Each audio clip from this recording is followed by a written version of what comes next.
Hello and welcome to the Week in 60 Minutes with me, your host for this week, Katy Balls. Coming up on the show, Rishi Sunak became the new Prime Minister this week, the third Tory leader this year. James Forsyth looks at the challenges Sunak will face this winter in the magazine's cover piece, and he'll join me alongside Anthony Seldon. Sunak will be the UK's first Hindu Prime Minister. What does his religion say about his character? I'll speak to Samir Shah.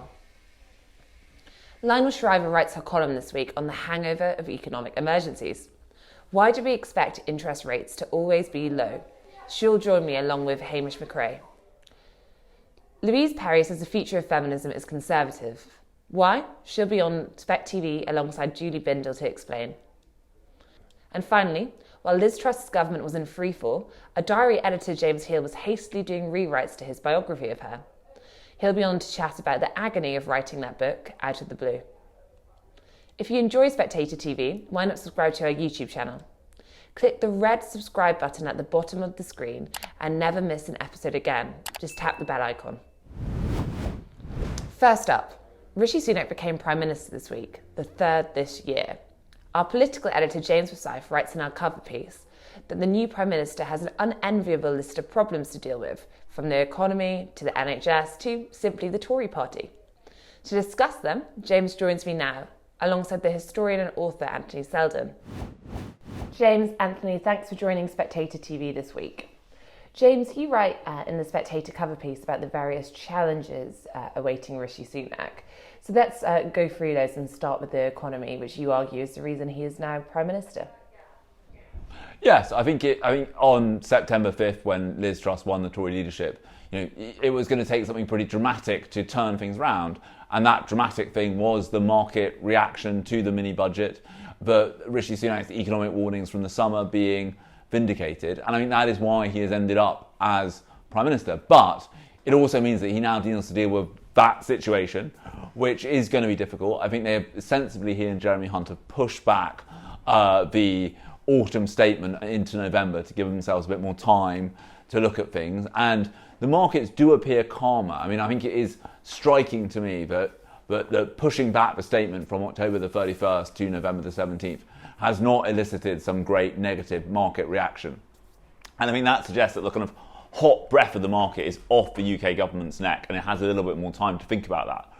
But that doesn't mean that you still haven't got very, very difficult decisions coming down the track, and decisions that I think will define the rest of his parliament.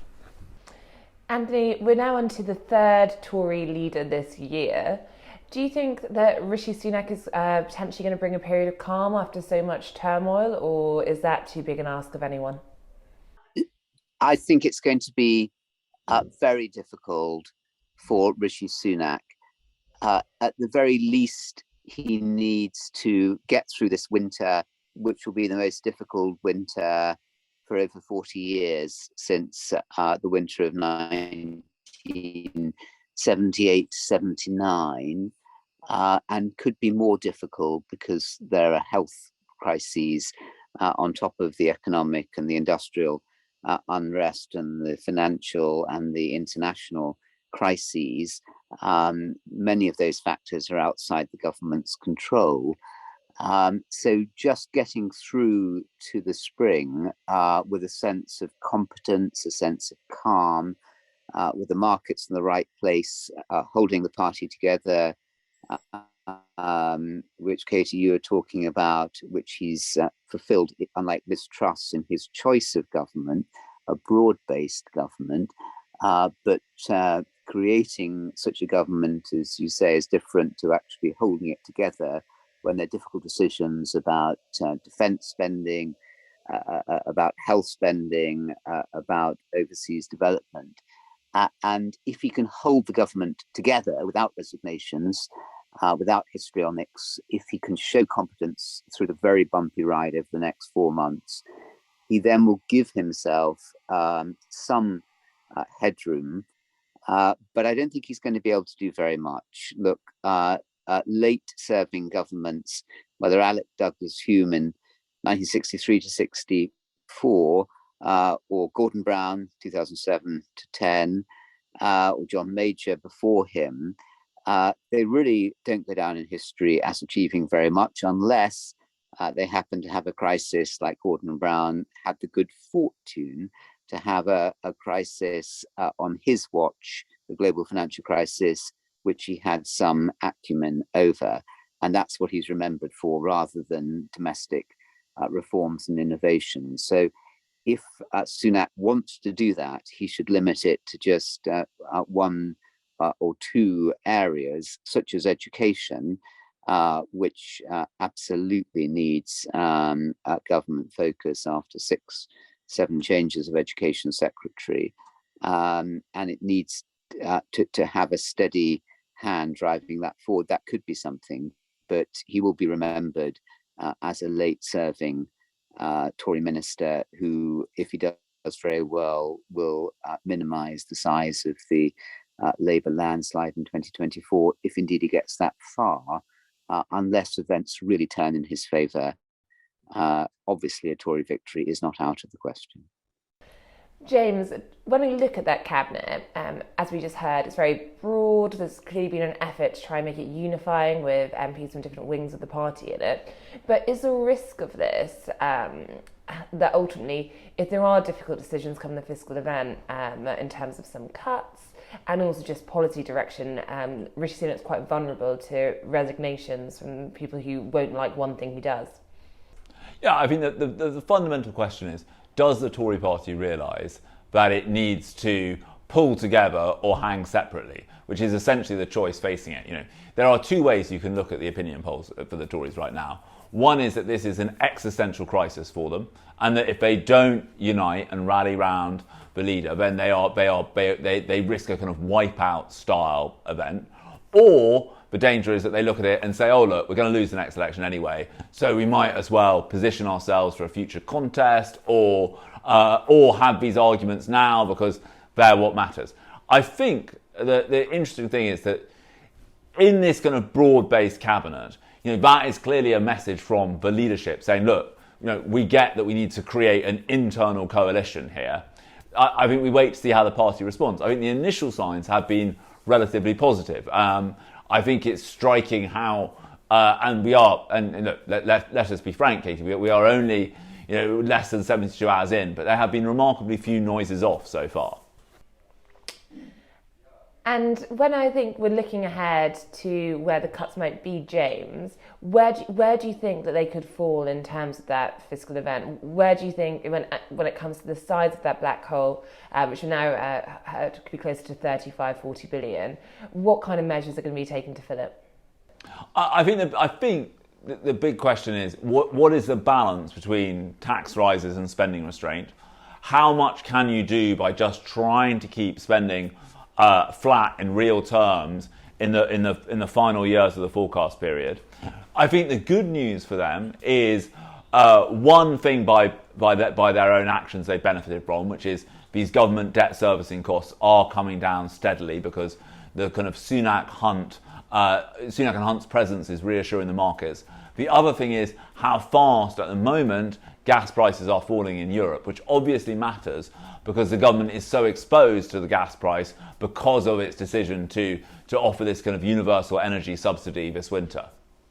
Anthony, you mentioned how hard it would be for the Tories to win a fifth term, but of course nothing is impossible in British politics, as we've seen over the past few years. Are there any former prime ministers that you think Rishi Sunak can take inspiration from when it comes to turning, you know, a disunited party, around and turning the fortunes?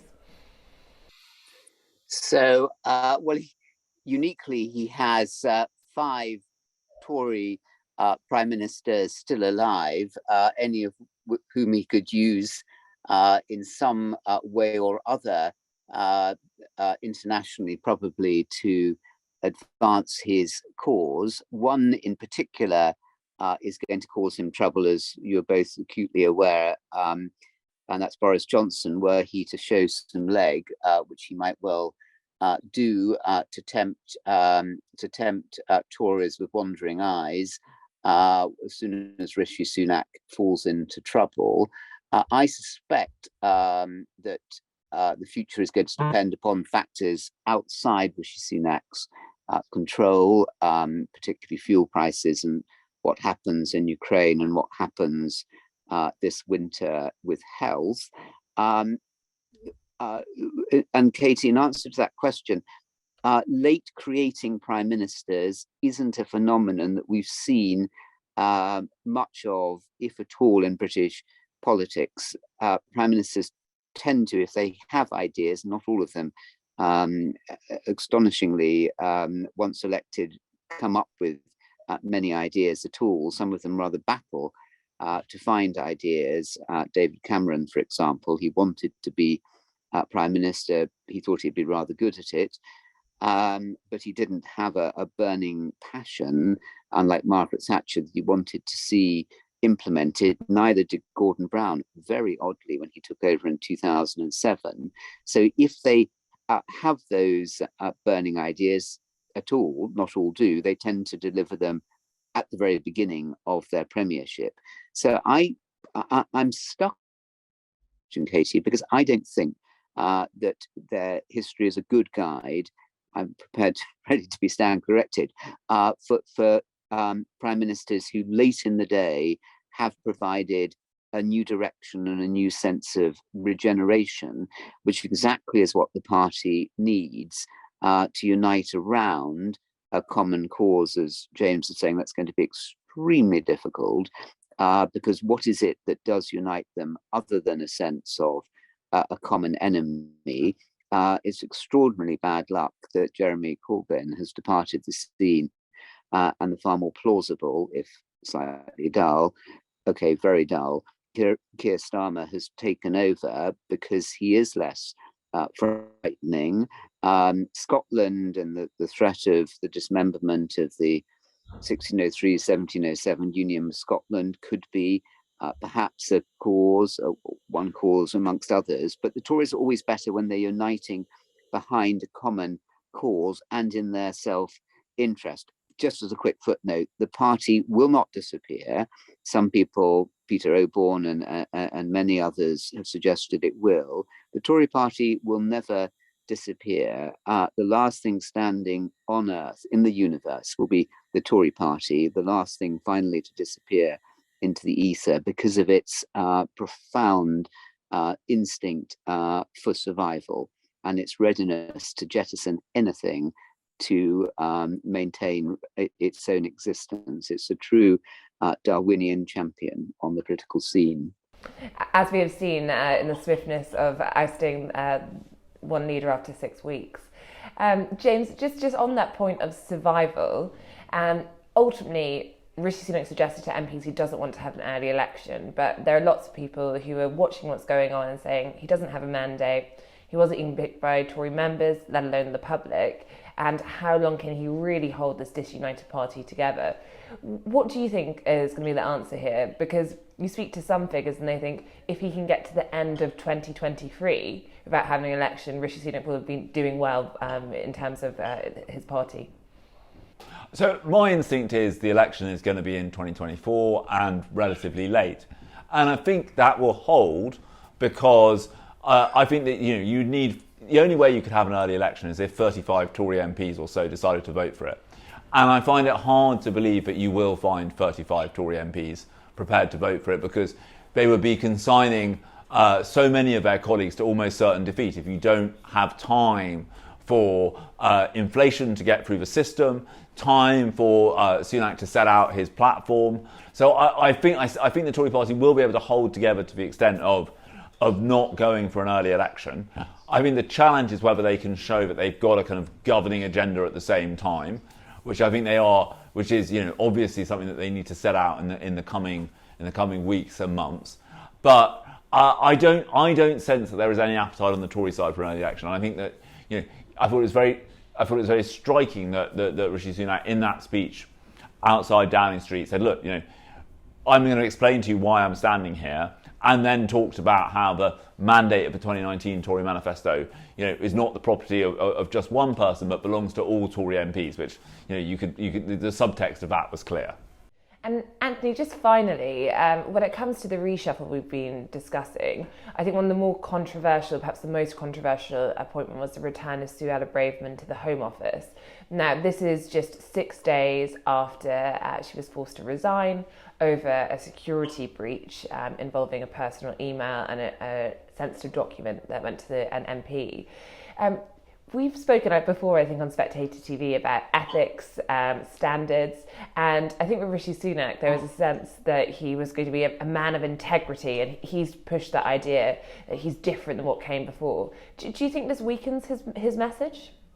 I didn't for one moment think that she would have been his preferred choice as Home Secretary, but it was necessary, as is Raab, to shore up the right wing, and he has to hold the party together, even if it means compromising on and raising embarrassing questions that will continue to be asked about her ethically. And the last thing that he wants is that stench of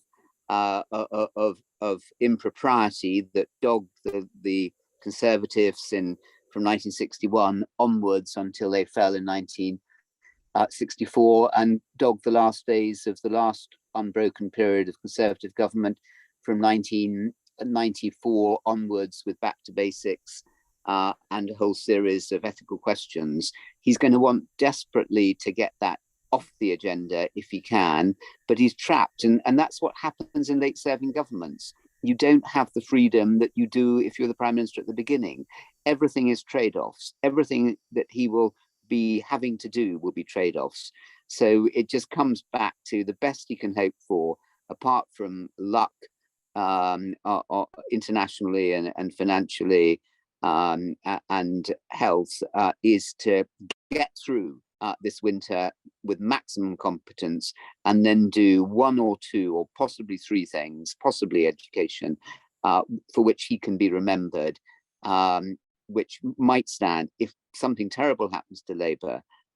It would maximise the chance of a Tory victory in 2024. I totally agree with James that it's going to be then. I mean, why on earth would Tory MPs be so stupid? No guarantee that they won't be, but why would they be to call an election before? Thank you, Anthony. Thank you, James. Rishi Sunak will be the UK's first Hindu Prime Minister. In this week's magazine, Samir Shah wonders how Sunak's religion will inform his premiership. Samir joins me now to explain. Samir, thanks for coming on Spectator TV today. You write in this week's magazine about Rishi Sunak's religion of Hinduism.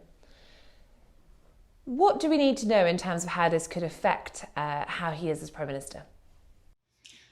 Well, Hinduism is a pretty difficult religion to get a hold on. It's quite slippery, really. It can be all things to all people. So it's quite difficult to define exactly what particular version of Hinduism that Rishi embraces to establish how it might impact on how Rishi develops his policies. I mean, I think that there are a few clues, and my view is that Hinduism is one of the things that I think he's very keen on is education. Education is what pulled him up. His parents, like many Indian families, sacrificed a great deal to put him through a good school.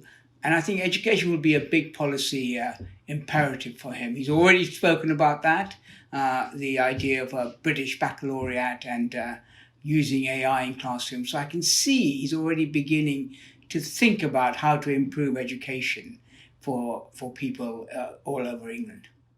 And you also write that Hinduism is not a pacifist religion. Why is that important?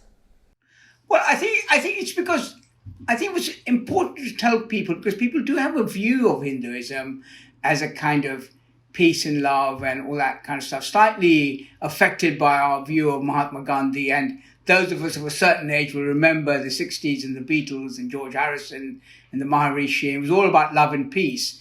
So there's a view abroad that Hinduism is a peace-loving religion. I think it needs to be made clear that Hinduism isn't.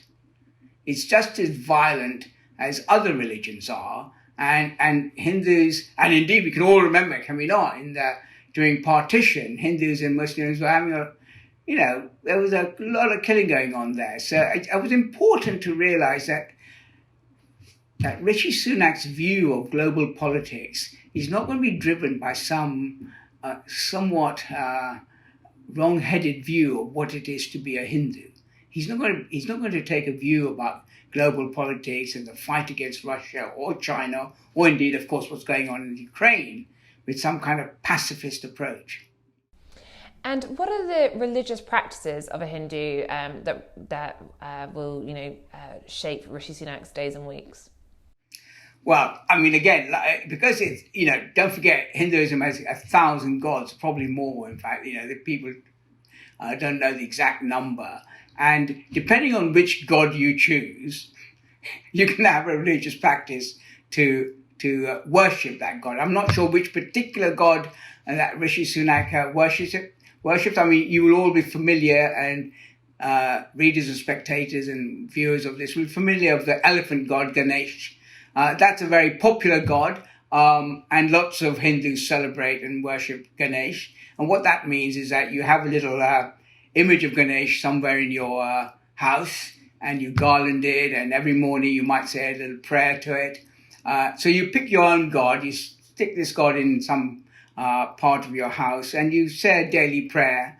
The actual rituals that most Hindus follow, and we know that Rishi follows this, and that's Diwali, very recently, of course. And it's the festival of lights. And lots of Hindus, and my family did, because my mother was a Hindu. You put out little lights all over the house and also on the doorsteps. And you also do some decorations with powder. That's a very familiar ritual that most Hindus practice. Another one that they do is known as Raksha Bandhan, and that takes place in August, and that's a kind of commitment of brothers to their sisters and sisters to their brothers. And you'll always see Hindu men wandering around with a little red thing around their wrist, and that's when a sister ties that to her brother, and that shows everlasting love by the sister to the brother, and the brother's everlasting commitment to protect her. So that's another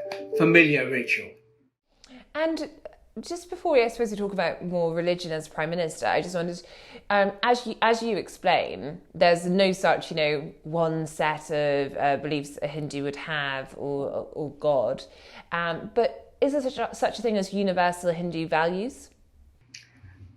Up to a point, Katie. That the fact is there is no book, there is no revealed word, there is no prescription. And you can really pick and choose the kind of life you want to lead. The universal values, such as they are in some sense predictable and are common to many religions, which is a sense of duty, a sense of looking after your family, so that's all part of it, being honest. And duty is an important value that I think Hinduism has. But one of the things that I say in my article is that another value Hinduism has, which I think might surprise many, is a real license to make money. Making money is a completely okay for Hinduism. No, you don't have to, but it's a perfectly good thing to make money. And I think that's rather interesting. That's not really a value, but it's a way of life. I mean, I would say Hinduism is as much a way of life and a culture as it is a theology. And to be fair, the Sunak family have taken making money pretty well. Yes.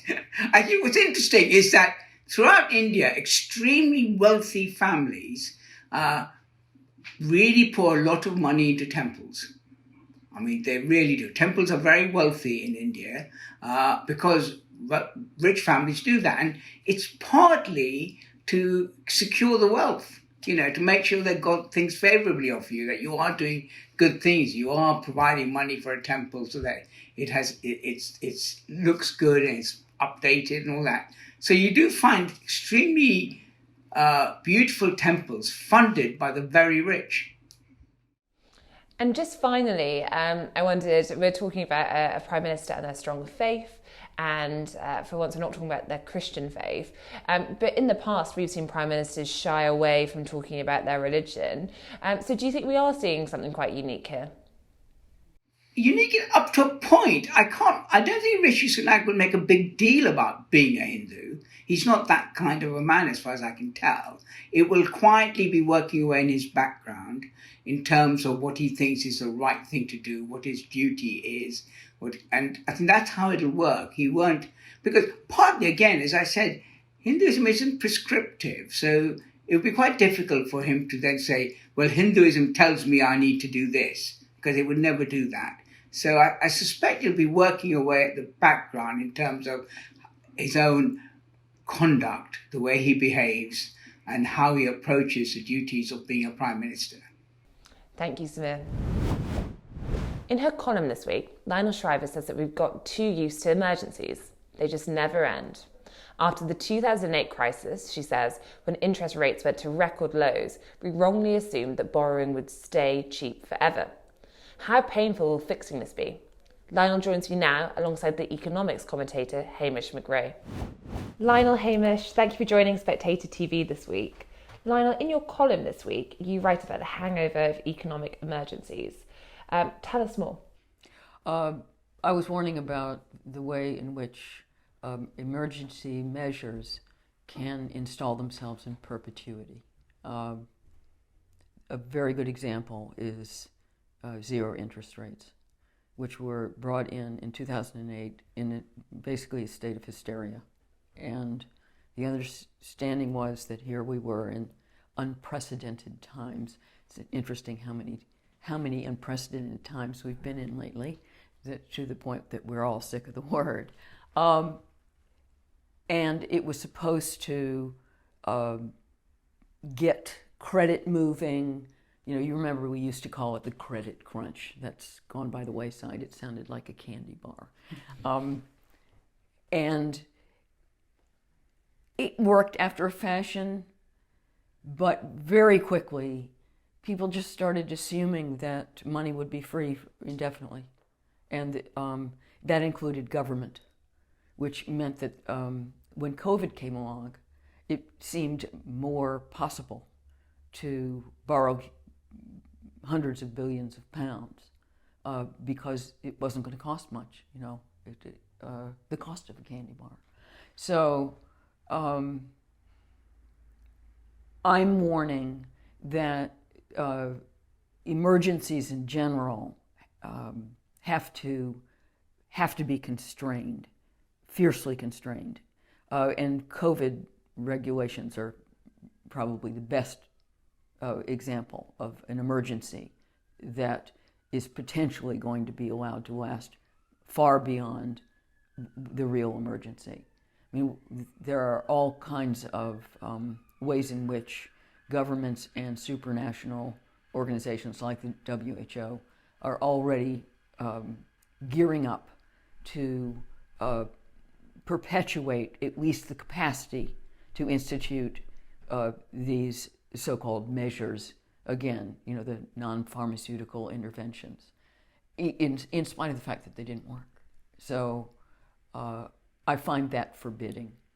And, you know, I think by and large the best parallel is the way that emergency legislation is often misused by authoritarians who have a crisis, and the crisis never ends. And they could, so the martial law they declare temporarily eventually becomes a standard police state, and we're not immune to that kind of slide. Hamish, when we're talking about interest rates and what Lionel was talking about there, have we got too used to cheap borrowing? I think that, well, let me step back a bit. Yes. I think Lionel's exactly right, that you get an emergency and then you have things to cope with it, and then they become embedded. And actually, the credit crisis and very low interest is one very good example. But there are lots of others. I mean, the increase of taxation and the larger role of the government after wars. Because you increased your taxes to pay for a war, and then somehow they never come back down. They never came back down, exactly. And you can look at this. On the other hand, I think I would say there is slow, gradual pushback. For example, in the 1970s, people thought that you could just keep on inflating the economy and that would get unemployment down. It didn't work. Inflation shot up, but then it did self-correct.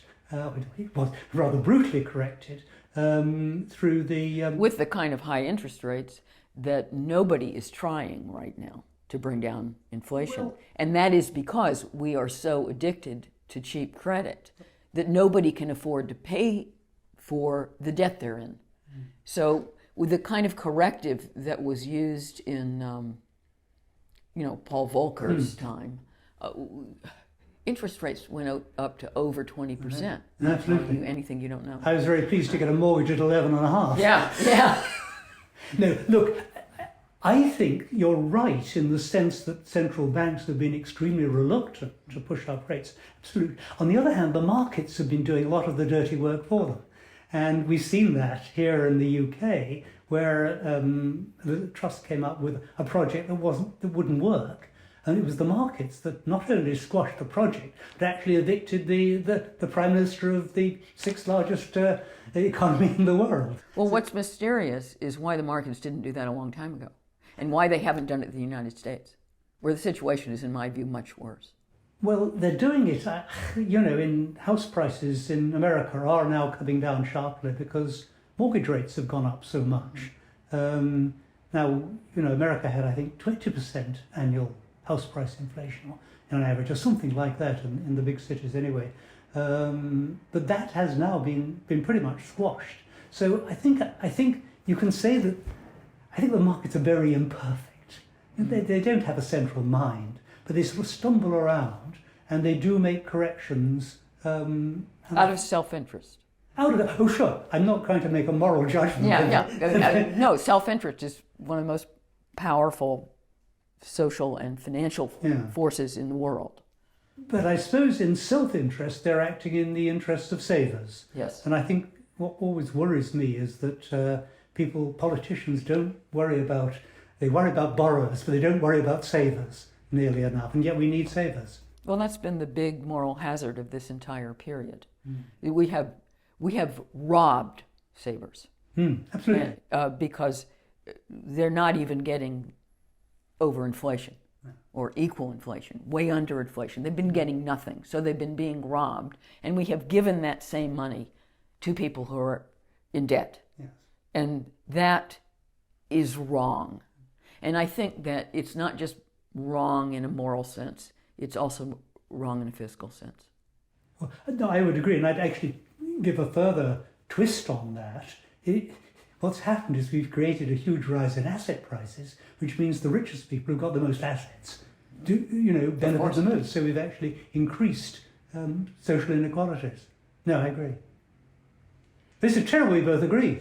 Yeah, I'm going to have to try and stir this up somehow. Lionel, it's interesting that you're saying interest rates perhaps need to rise, because we have a situation with Trussonomics, and I think as Hamish has touched on, where we've almost seen this live experiment where and I think 8 weeks ago, Kate Andrews had a piece about a guide to what Trussonomics might look like, and you had economists arguing that actually you do need these larger interest hikes, and yet when you got to the position where it seemed to be that there was some trying to push for this, it just met reality and it didn't fly. What did you make of it?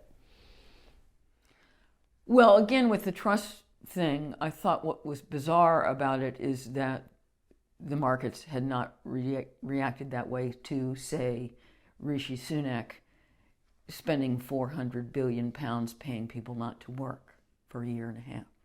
And the markets just sat there. I find that mystifying. Which is why perhaps Liz Truss thought she could just... Maybe so. There was plenty of precedent.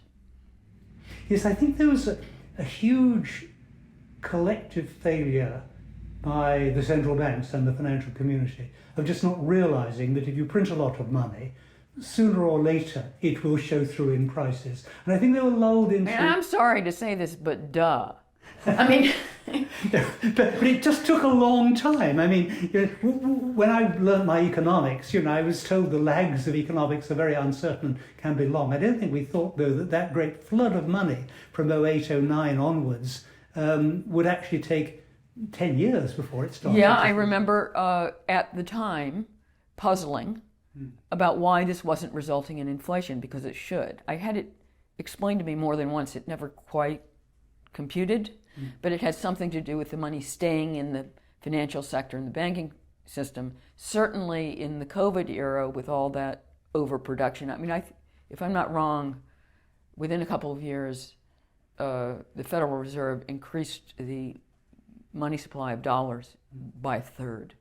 That's shocking. But this was directly to people. So it went into the so-called real economy.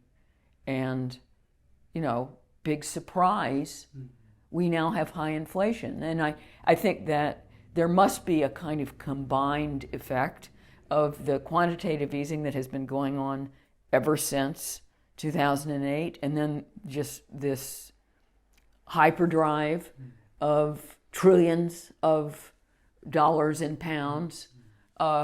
Suddenly, it's economics 101 that's going to result in inflation. It's also economics 101 that it's very hard to bring back down. Picking up on your point, though, I think there's another element which actually reinforces the argument, which is that we also had the China, the labour force of China, producing very cheap goods, and that held down goods prices. Labour costs, yeah. Through that, and also held down labour costs, exactly, because you also had Indians, selling software, or into Ukrainians, very, very good, selling software services. So we did hold down wages, and that also held down prices as well. So the money hung around without really going into current costs. They went into asset prices. So if you bought more or less anything 7 or 8 years ago, you did very well. That is a form of inflation. Well, absolutely. Right. Absolutely, but it's not in the mandate of the central banks. Doubles in price. Sure. It's still the same bloody house. Oh, yeah. The plumbing still leaks. So that's inflation, and the stock market is inflation. It went through the roof because there was nowhere else for the money to go. There was no yield anywhere. Yeah. You couldn't use a savings account. Even certificates of deposit weren't paying anything. You couldn't get money anywhere. The only way to preserve your money was to put it at risk. And that's again where I get, tiresomely moralistic. I think that is wicked, because in order for ordinary people to preserve their hard-earned savings, they had to risk losing it. Sure. And the more sophisticated they were, the better they did, so that if people were not very sophisticated, they got screwed. And, yeah. I think that will probably go down in one of the great sort of social economic failures. When we get round to writing, economists get round to writing the economic history books in another 10 or 20 years' time. But I think we can be slightly more optimistic now, in that asset prices are falling. We've got, we've got a huge bear market in bonds, as well as in equities, and people don't write about that very much. But I saw some data the other day, which was that this is the 4th worst bond market since 1700 or something like that. So not quite as bad as the one after the U.S. Civil War, but it's sort of in that sort of league game. Yeah, and it's odd because, as I understand it, bonds and equities are usually supposed to go in opposite directions, and they're so I think in a way we are correcting. Yeah, and I'm. But it's going to cost a lot of people, not all of them rich, a big whack of their savings. So Lionel, to the wider point in your piece, which is about ultimately how do we keep emergencies as emergencies, rather than dragging out and extending, what do you think the answer is? I I think that we are too adaptable. I think we tend to conform to the requirements of the present, and and just therefore assume that things are going to keep going this way. Excessive adaptation was copiously on display during COVID because people got used to what was truly horrible in short order. So that, the government has the right to tell us we can't leave our own house, to tell us that we can't exercise our right to free association. We can't see more than one friend, or we can't see any friend, or only 6. Oh, we have to order a substantial meal with our pint. Oh, no, we can't go to a pub. Oh, what are the rules this week? It was just like, and even with the total lockdowns, people just started acting as if we'd always done this. We'd never done this. We'd never done this anywhere. And suddenly it was, oh, another lockdown. Another lockdown? Are you kidding me? And I think that this is probably a natural human adaptability, which has, helped us as a species. You can be overly adaptive in politics and say, hold on here. I let you do this for a very brief period of time because I believed you that it was necessary. But you have to keep persuading me it's still necessary. And I'm going to exercise a great deal of skepticism and keep an eye out for who's benefiting from the perpetuation of this emergency. As far as the perpetuation of the zero interest rates, a lot of people were benefiting from that. So the Fed and the Bank of England rapidly got themselves into a position where they were going to make a lot of important people irate if they raised rates. Hamish, just finally, do you agree with Lionel? Should we be more questioning of these trends, particularly when they seem new? I think, Lionel, you're absolutely right. I suppose, and I hope I'm not being over-optimistic, but I think we've sort of adjusted now to realise, they couldn't do lockdowns again like that. I don't know. I think they were so frightened. They didn't know what they were doing. They stumbled around. They'd never had to cope with anything. And copied everybody else. Yeah, and the scientific community was pretty unhelpful too, because they were all squabbling with each other and then trying to, frighten people even more by taking extreme positions. So I think science, came badly out of this, even if the other branch of science invented the vaccines with unbelievable speed. And I think that, by the way, is a very good example of the way in which the world can pull together. Mm-hmm. Government, universities, big pharma, and actually do something that needed to be done. So I take comfort from that. But I think that if you look at China now, the struggles it is having in getting Shanghai to lock down again, the stories that are privately coming out from people there who are just, totally furious with the regime and the damage to the regime from all that. I take a little bit of comfort that common sense prevails. And once we realise that governments are doing things which are inappropriate, nuts, or just plain stupid, then we just won't let them do it. Well, talk about what we can do. I think one of the important things to do after these emergencies is to set the record straight. Mm-hmm. And that's where I am also encouraged, because I sense, especially in relation to COVID, and eventually also in relation to zero interest rates, but certainly with COVID, I feel that there is a gradual sea change going on in the larger public perception of these non-pharmaceutical interventions and how effective they were, they weren't, to the degree to which they were politically extreme and unpleasant. I think we've gone through a period that we didn't even want to think about it because it was so unpleasant. You just no, I don't want to go back there in my head. I don't even want to think about it. Let's just go forward. But if we are honest about it and look at the statistics, there was no correlation between the stringency of these interventions and the medical consequences. There was nothing, and that's all over the world. Let's set the record straight. That didn't work, and it also did untold damage from which we are still suffering. We will never do that again. Thank you, Lionel. Thank you, Hamish. The future of feminism, journalist Louise Perry writes, belongs to the right. Progressive schools and universities have turned their back on the traditional ideas of feminism, she thinks, but can conservatives really claim to safeguard women's rights? The writer Julie Bindel isn't convinced. Louise and Julie join me now. Louise, in this week's magazine, you make the argument that the future of feminism is conservative. Why is that? I mean, I think that, so this depends on defining feminism in quite a loose way. I'm basically meaning it to use a political movement that is about representing women qua women and women's interests. And if we look at it in that sort of loose definition way, then actually the history of feminism does not necessarily always track closely with the left by any means. You have periods of time when more conservative flavours of feminism are more dominant and so on.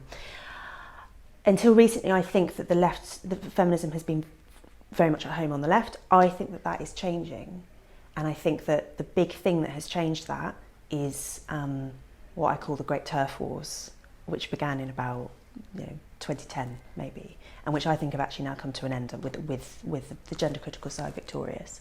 And I think that one consequence of that decade of conflict over transgenderism is that it brought in a lot of women into feminism who had not previously been engaged with feminism, and a lot of those women are mums, and a lot of those women are not of the left, and it has changed the political composition of British feminism, and I suspect that's probably here to stay.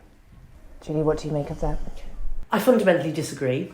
I think that there are many women who are single-issue campaigners, and absolutely good luck to them, respect to them, who are not feminists, they are women's rights activists, and again, that's fine, who have come into the huge and extremely important debate about what is a woman and whether or not male rapists should be in women's prisons. And they have never campaigned, for example, to end male violence, as Louise has. They haven't got a grounding in feminism. In other words, they can let things go, such as abortion rights. They can ignore the fact that the Tories have routinely and throughout history stripped the rights of women, prevented rights from prevented women from attaining more legal rights, taken funding away from domestic violence refuges, attempted to keep women in the home and out of the workplace. And so I think it's fine if what you want to fight is the notion of whether or not a woman can have a penis, because of course they can't. But it's not all right if you think about all of the other rights that are at stake and that the Tories have never, ever concerned themselves with. Now, that's not to say that there aren't individual decent Tories. I've definitely worked with decent Tories, for example, in looking at the harms of the sex trade and how to regulate the porn industry. And they come at this from pretty much the same position as I do. But if we are to turn to the Conservatives for the rights that we know that women still do not have pinned down and still need to establish, such as occasionally convicting the odd rapist rather than stripping the Crown Prosecution Service of all its assets and training, then we're not going to get anywhere. I wanted though to that point, I remember when you came on my podcast and we were talking about I suppose the places you write for these days, and I think to Louise's point, it can feel as though left-leaning publications are no longer where you might expect a feminist to go on some issues, but are no longer such a welcoming place. So have you found that, at least, when it comes to some of these views? Oh, Louise is absolutely right on this, although I would take issue with the definition, which is possibly your definition, not Louise's, of left-wing press. Sure. We're talking about the liberal press, and we're actually talking about one newspaper and one newspaper only, The Guardian. So, yes, what's happened is cowardice and capitulation, and in terms of The Guardian, a capitulation to its US desk and its US revenue and readers, because of course they don't have a turf war in the States, because they don't have a women's movement. They literally have barely any women's movement that is challenging patriarchy. They just have the lean-in feminists, in my view, the ones that are concerned with high salaries at the top of the tree. So who I write for, so I write for the Mail on Sunday, I write for the Spectator, of course, the Telegraph, I write for the Observer, and I write for other publications, Al Jazeera, across the board. And of course, I'm not helping them further their editorial their editorial position on immigration or on women's rights in general. I speak a feminism to the readers, to the audience, to the listeners. And of course, it's important to get the word out. So I'm not a purist. I'm far from a purist. I've never been a purist. But I do think that feminism has to be rooted in a politics that says we have to take all women with us. And that includes migrant women, women of colour, women who are on benefits, who are single mothers, that the Tories do not generally care about. I mean, I think that the great sin of the Conservative Party in recent years, in terms of its effect on women, is austerity. I think that I'm a long way from forgiving the Conservatives for that, because obviously stripping the criminal justice system to the bone, stripping rape crisis and other women's services to the bone, I think is dreadful. I completely agree. I'm not sure if I would completely buy the narrative that the Conservatives have always been the anti-feminist party and Labour have always been the pro-feminist party. I think it's more complicated than that. I mean, things like we had coercive control laws introduced by a Conservative government. You know, the legislative record is not always obvious, I would say, on that front. And I mean, my experience of working with parliamentarians is you just actually can't really know, based on someone's party affiliation, what they're going to think on something like prostitution, on something like porn, which I think are as fundamental as the trans issue to the welfare of women and children. Yes, absolutely. I think there's a realignment going on, and I don't think it's necessarily tracking. Even talking about left and right in the old-fashioned ways is slightly unhelpful, because actually the right are just as divided as the left. The Conservative Party are just as divided as the Labour Party. And I wonder if there's an ideological reshuffle going on, the risk as feminists, and I don't include you in this because you as you know, we both are working with parliamentarians and with media outlets across the spectrum, but the risk for some feminists is to say, no, we won't work with anyone who's tainted by association with the right. The left are our natural home. And I say, it's the left that have been trying to put rapists in women's prisons. You know, this is you can attempt to frame that as, you know, a lapsed moment, a moment of the left forgetting its true principles, or you can say, actually, are these our friends? Is this our natural home? Yeah. Well, and of course, you're absolutely right. The left. Well, okay. Let's distinguish between the feminist left, or feminism that's informed by anti-hierarchical policies and politics, and that's where I sit. Mm-hmm. I am not involved in the institutional left. I left the Labour Party over Jeremy Corbyn, and I would do so again. And I would certainly have left over the Keir Starmer ridiculousessness over the whole gender woo-woo and putting women at risk. Men on the left are sexist in the main.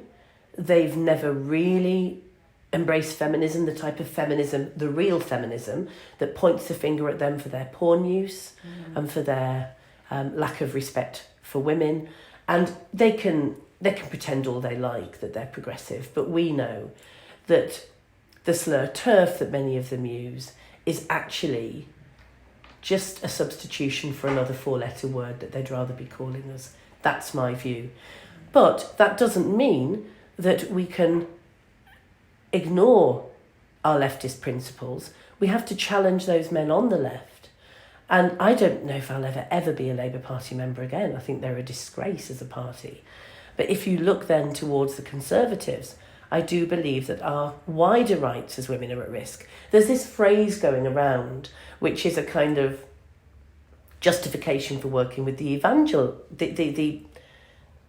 religious right wing, which is the house is on fire and our children are inside. Well, the house has been on fire when it comes to violence against women and children, as you know, for centuries.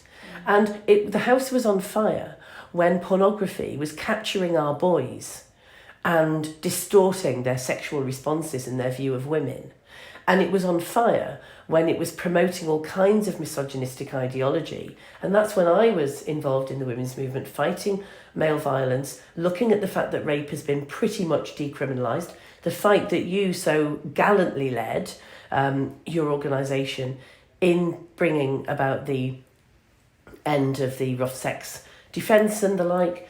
And so I just think that we have to recognise that this is a state of emergency for women.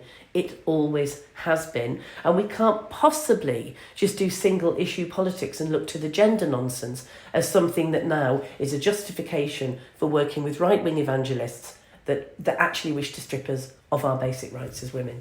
Louise, if we're sticking with the idea of right-wing feminism for now, what are the hallmarks of it in terms of what differs it from, I suppose, the other stages of this movement, and where is it flourishing? Is it, places like Mumsnet? Mumsnet. Love Mumsnet. Yeah, Mumsnet is the heart of this, and my theory is that one of the reasons why Mumsnet has been as influential as it has is partly because it is deliberately geared towards parents, particularly mums, but partly also because of the way it's set up as a website, in that you don't have blue ticks, you don't really have consistency in profiles, because you just have sort of mostly nonsense names, and you can't just it functions very differently from Twitter in that it's a lot more anonymous, which is the reason why I think the gender critical stuff sprang up there, because it was women who were scared of otherwise talking about this in places where they're more easily identified. So anyway, so Mumsnet has been the vanguard of this, and Mumsnet is also by its nature, by design, a bit chaotic, a bit non-hierarchical. Is difficult to organise into a coherent movement, but I suspect that maybe a coherent movement is forming out of that mood. And yeah, I mean, I suppose the way in which I might distinguish right-wing feminism from left-wing feminism is that it's, one, doesn't necessarily associate with left-wing institutions, obviously, but also I think is probably more interested in conserving some institutions and norms of the past than is a left-wing feminism, which is more about overthrowing everything and being kind of in a state of full revolution. So right-wing feminists are more likely to be pro or neutral on marriage, for instance, more interested in conserving the nuclear family, all things that have historically been the targets of left-wing feminist critique. I think that right-wing feminists are more Middle England, basically, are closer to sort of the majority established, of women. The majority of people in Britain are still basically quite traditional and quite conservative on that sort of thing. But you've got, obviously alarm at the turf wars, but also on things like porn.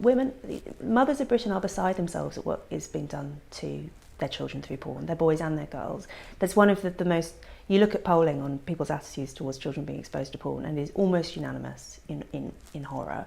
That's a genuine feminist issue. That's something that feminists have been talking about ever since the advent of the online porn industry and before.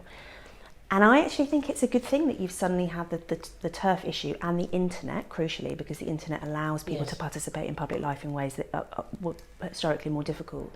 Yes, you've had an influx of people who are maybe single issue, but I'm hoping they don't remain single issue. I'm hoping that actually there could be a genuine rallying around other equally important issues which women feel equally strongly about, and that this could be a real turning point. And actually, because the problem we've always had has been that the left-wing feminist critique has always been a bit marginal, has always been quite difficult to hear in the corridors of power, whereas maybe the Mumsnet types. I mean, Mumsnet has always historically been of great concern to prime ministers and that run up to elections.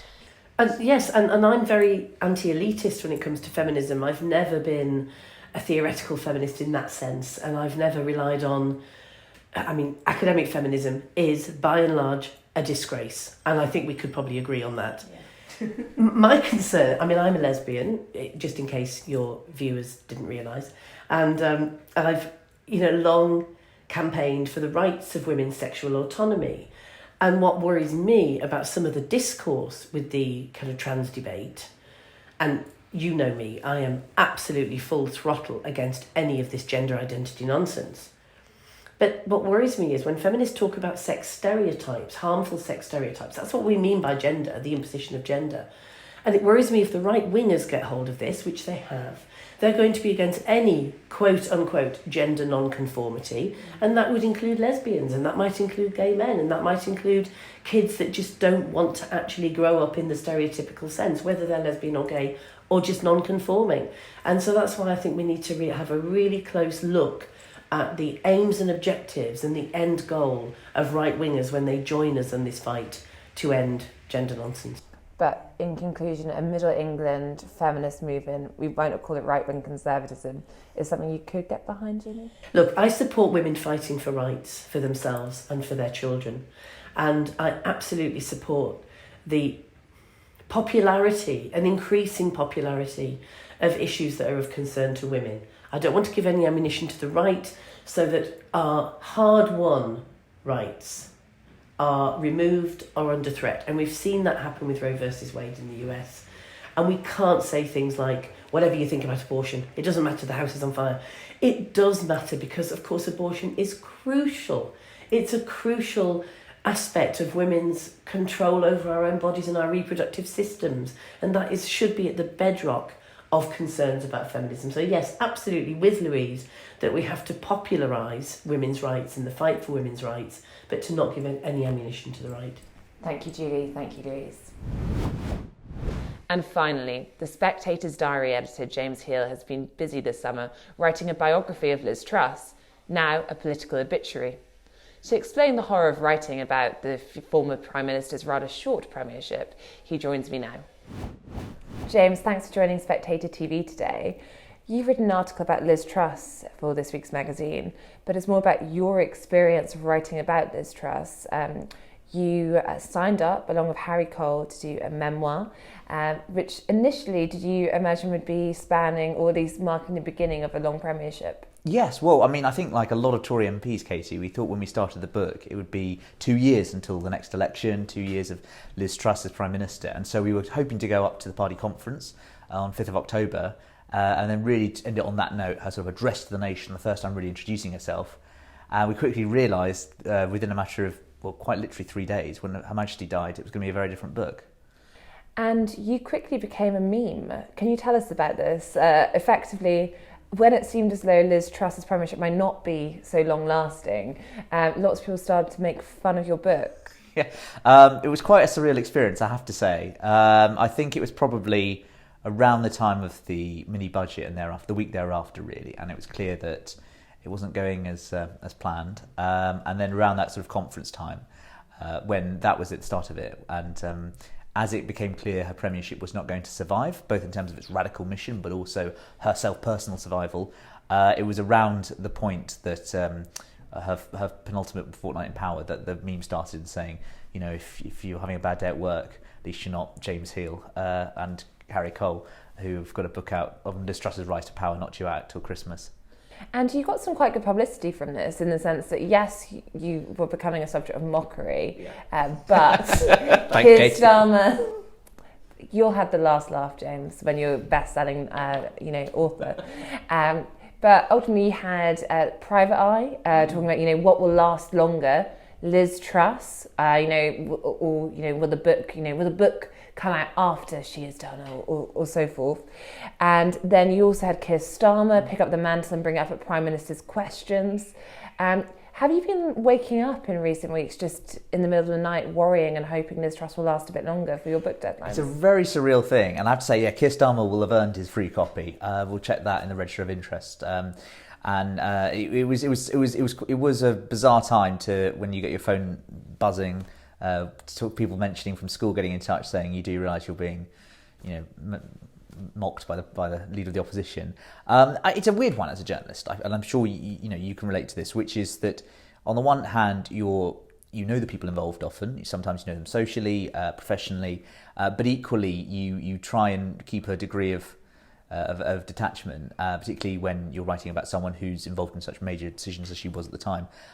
So it was a surreal mix of trying to some days just embracing the chaos, and other days thinking, well, God, we'll hope it lines up with our publication schedules. As it did almost perfectly, in that we had to literally submit it today, and she obviously went on Monday. But So you've had a front row seat in the short premiership, that is Liz Truss's, and that involved, as you detailed in your article, ultimately going to Chevening for, I think, 2 sit-downs. You've also spoken to lots of her aides. When you began the book, as you say, you thought this was the beginning of probably 2 years until an election. And as we've documented in the Spectator, there is, plenty of a sense that maybe power trips too far, but they were going to have to, come in strong, banish various figures to political Siberia. What do you take away in terms of what you learned from having this front row seat when it comes to what went wrong for Liz Truss? Hubris was the word used to me by one of her aides, but also, just to reflect, obviously we spent most of the book in August writing about her rise, and so what was really interesting, arguably her rise over the last 5 years from Chief Secretary of Treasury to Trade to Foreign Office, in some ways perhaps the patterns that she had, the methods and the traits that she exhibited, which made her quite good at that as a sort of mid-ranking cabinet minister, maybe weren't so suited for the premiership. So I actually read a lot of your articles and your interviews chronicling the Truss years, and I think that what really stood out to me was, along with the mistakes that were made during that kind of 3-week transition period before the premiership, which I think baked in a lot of the cabinet changes and policy changes, was also just the sense that I just still think that the top job, the premiership, is still a step up. And I think that often you have ministers who are able in certain roles, but then you put them under the microscope in that post, and suddenly it's a whole different game. Just like Gordon Brown had, he was known as the submarine chancellor, come up 3 times a year, but then as number 10, he was very different from number 11. And what will you be getting your mother for Christmas this year? I think she's heard enough about Liz Truss to love her lifetime, so maybe a Rishi Sunak book, perhaps. Okay, but you're not volunteering to write that one just yet? Not yet. Given we've now got the political reverse Midas touch, I think anyone we now write about will have a political death, so I'm not sure we're going anywhere near that. And James, just finally, do you want to plug your book? When can viewers who've been tempted by this conversation buy it? You can buy it online from next week, and the physical copy comes out next month. Okay. Thank you, James, for joining us today. Katie. That's it for this week. Once again, don't forget to subscribe to The Spectator's YouTube channel. Just click the subscribe button at the bottom of the screen and tap the bell icon so you never miss an episode. Thanks again for watching, and do join us again next week.